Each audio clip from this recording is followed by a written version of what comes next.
speech therapist to work with. In the past, I had therapy probably from 5th grade until like 10th. And when I had therapy, it was kind of just talk really slow. If you just slow down, you won't stutter. It's okay. And then when I would talk to them, I'd talk slow and I'd be fine. And they'd be like, I don't think you really have to come anymore. I think you're okay. So yeah. And so like recently, I've been kind of like calling to different people and trying to find someone to work with, because like at this point, I want to work with someone who actually knows about stuttering. And so I went to this woman. I'm not going to say who it is, because I'm sure you guys probably know. But you've really narrowed it now. so I have 3 people. We're going to narrow it even more. Okay. Is it a man or a woman? Okay. That's it right there. Yeah. Anyway. Okay, so I went to her to kind of meet with her and talk with her, and just like see what kind of treatment she usually kind of does, who our clients usually are, and all that stuff.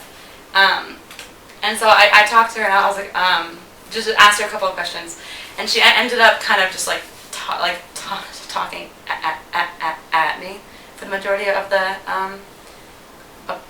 appointment. And she kept saying, I think people who stutter, they're just so smart. And I find that people who stutter are more intelligent than people who don't stutter. And they're always so handsome. And men who come to me, they're so handsome. They're such handsome men. What? And I didn't know, I got the feeling that that's she... true, but, I mean, you know. But I got the feeling that she hadn't worked with people who stuttered. But she told me she did. She was like, I work with mostly adults who stutter. But I went to her thing, and there were like toys all over the place, and it didn't seem like it was her practice. And it seemed like when I was telling her, you know, I'm looking for a therapist to work with me on like the emotional sides of it and like the desensitization, and maybe like go leaving the office. And she was like, yeah, I can do that. And then she started just like talking about her perception of people who stutter. And I was just sitting there like, I couldn't even believe, I mean, it wasn't offensive, but it was just her, I'm not really sure like what I'm trying to say, but it was just a very interesting experience. Can I have a comment here? Yeah. You're going for therapy, and it seems like she's doing all the talking. Yeah. That's what it's sounding like to me. Well, it sounds like it's like a sales call or something. It's like or a sales pitch. Like she's like trying to get you to come to her by talking and by doing all this, and it's like sort of. I mean, like how I felt at the time. I was just kind of like staring at her like, are you kidding me?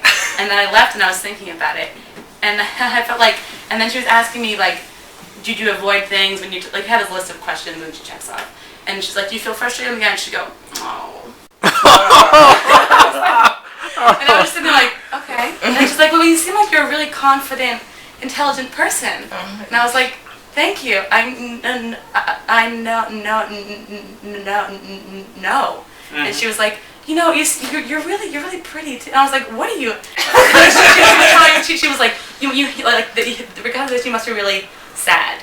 And so I'm trying to make you happier. And it was just this very interesting. I don't know. It was just a very. She's trying to fix you. Yeah. Fix me, but no, yeah. Save you. She's trying to save you. And save you, fix you, save or make you, me, be the hero. Yeah.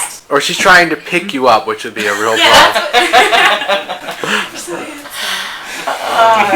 All of those are options. Yeah. It's funny because I feel like that story relates to what Ian said a bit, just because it sounds as if with all of the extra work in which she was trying to do to build up your ego, it felt like she sees your stuttering as this big deficit. Exactly. So she has to build you up in all of these other ways. Oh, you're so smart, you're so pretty.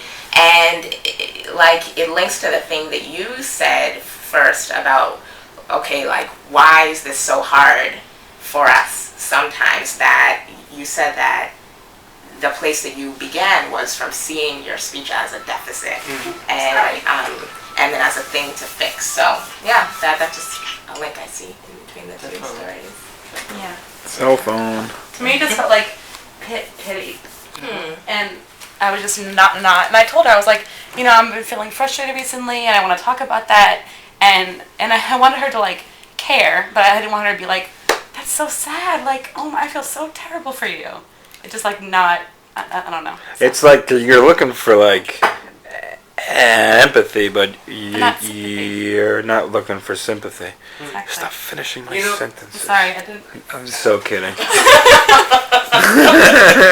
By the way, I had a thought, and I remember going. Peter gets camera shy. I remember going to see Phil Schneider, my therapist, my first therapist, and having so much to say, and I remember like just unloading, finally, after like a half hour, and he said to me, I understand. I believe you. I mean, I don't know if those are the exact words he said, but it wasn't about him selling it. Like, he already had my check. You know what I mean? Yeah. Like my dad always said, don't sell somebody when you've already sold them.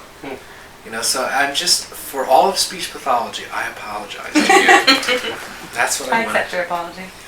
Yeah, I'm not going to take the blame, but I will apologize for the bad ones. So do you find yourself apologizing an awful lot? Yes. You do? That's all I do, is apologize for the work of my colleagues. Yeah. It doesn't mean that, all my students and clients are always having great days. I mean, stuttering is tough, but I mean, you're describing a nightmare. Sure. It's so patronizing. Eric, by the way, you're really smart, dude. I mean, it's just awful. It is awful. See, my sick personality would probably like that and be like, yeah, I know. Man, it's so crazy. No one understands me. Can I ask you, what should she have done? Like, what would you have liked her to have said to you or done? That's a good question.